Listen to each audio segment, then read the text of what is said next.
A couple weeks ago I was in Taiwan and I decided to buy a DJI Osmo Pocket 4. The following week I was in Yosemite, and at my daughter Hannah's request I decided to make a video about it. And just to be clear from the start, I do not typically review cameras, so this is more of a field test and personal assessment of the Osmo 4, as well as a vehicle to share some footage of our trip.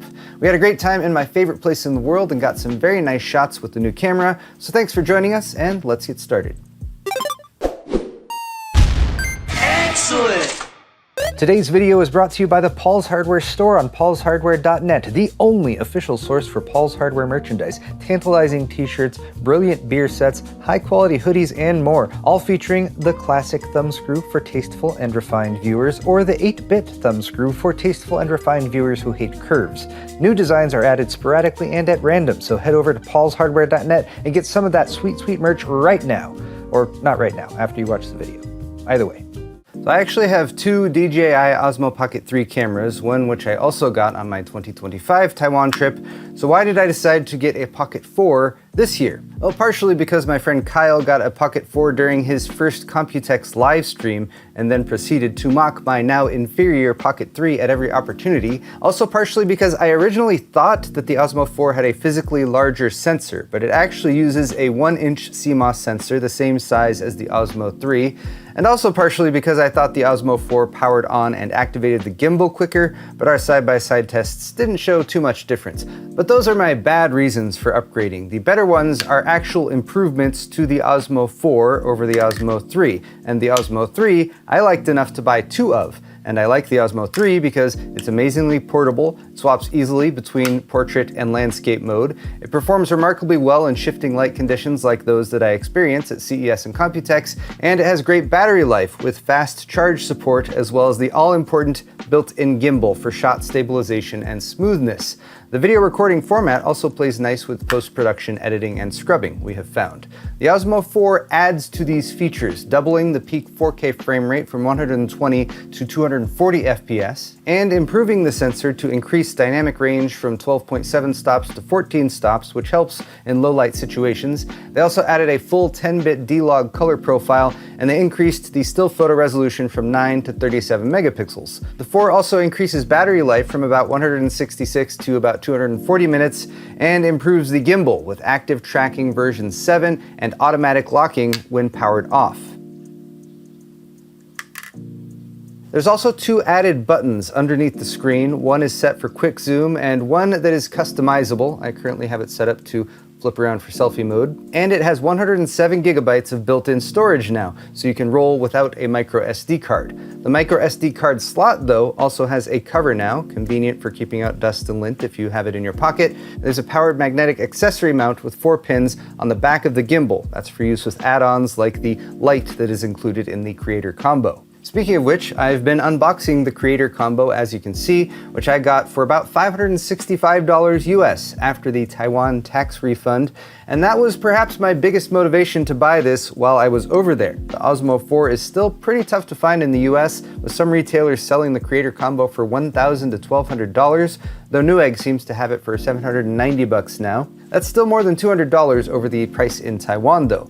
This combo includes a single Mic 3 with magnetic clips, 2 windscreens, and a charging cable. The Mic 3 is smaller, but no longer has a built-in Type-C plug. It also includes a carrying bag, a mini tripod, which you need to use the handle extension to mount, a small light accessory, a wide-angle lens, USB-C cable, wrist strap, and a gimbal clamp that ships installed. And there's also a carrying pouch, not to be confused with the carrying bag, which now has Osmo branding rather than DJI. 2 items from the Osmo 3 Creator Combo are notably not included with the Combo 4. The hard shell case, which is perhaps less needed thanks to the gimbal locks, but still felt amiss. It provides a lot more protection, especially for the screen.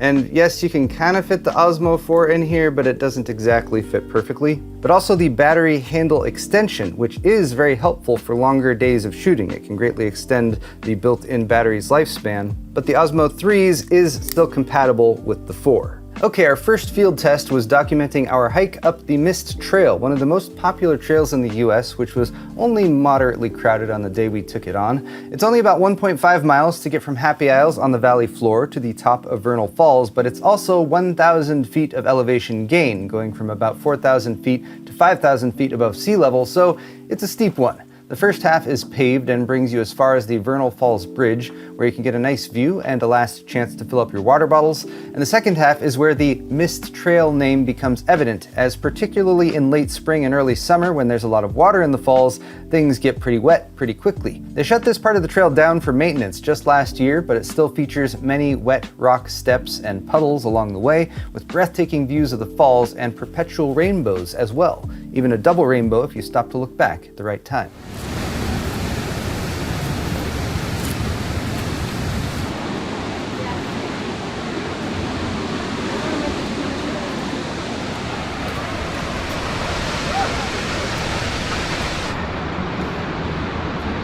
The less misty part of the Mist Trail. Almost there.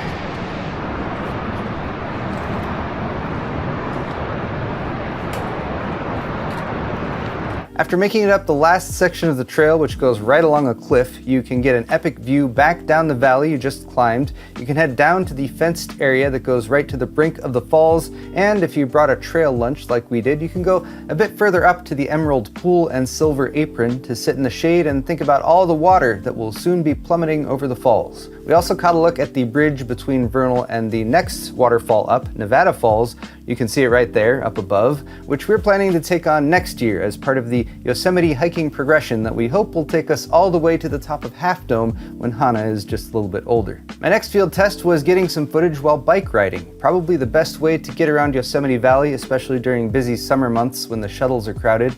And here the Osmo 4's gimbal does a great job of keeping shots smooth and stable, requiring less attention from me since I'm adding a bit of risk to my personal safety and the camera doing this while riding my bike at the same time. Daddy, is it safe? Sure it is. Don't worry, I used the wrist strap.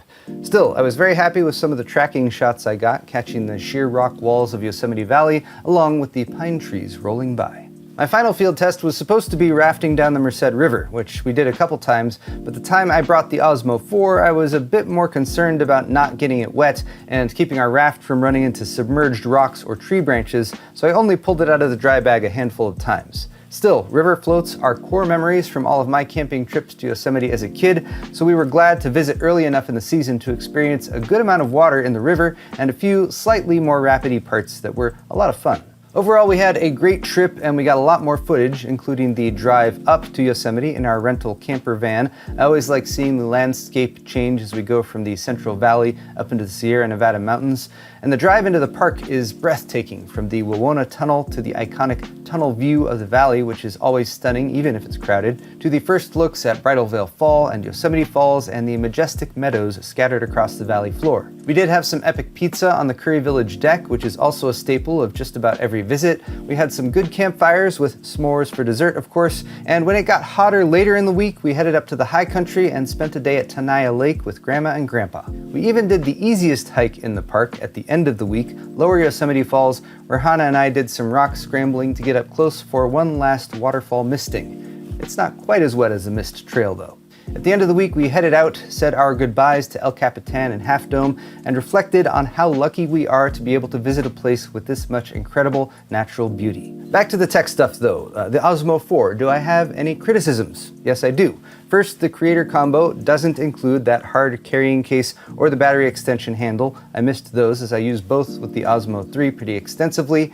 Second, the Osmo 4 does get hot, hotter than the Osmo 3. Kyle noticed this particularly during his longer live streams in Taiwan, and I noted it just while charging it up for the first time. Also, it is slightly heavier than the 3, though I don't mind that too much. This handle extension adapter is still needed for a 1/4 inch tripod mount, and in particular, the first time setup of the Osmo 4 irks me. Same with the Osmo 3. You're required to use the DJI Mimo app to activate the camera, and registration appears to be mandatory as far as I can tell, which I just found a bit heavy-handed, though there's a bunch of stuff you can do when pairing it with your phone that I'm not covering today. Finally, as some of you might have already commented, there's a DJI Pocket 4 Pro that was just recently announced in the past month or so, coming soon with a dual sensor setup on the gimbal for telephoto and close-ups, and maybe I should have waited for that instead.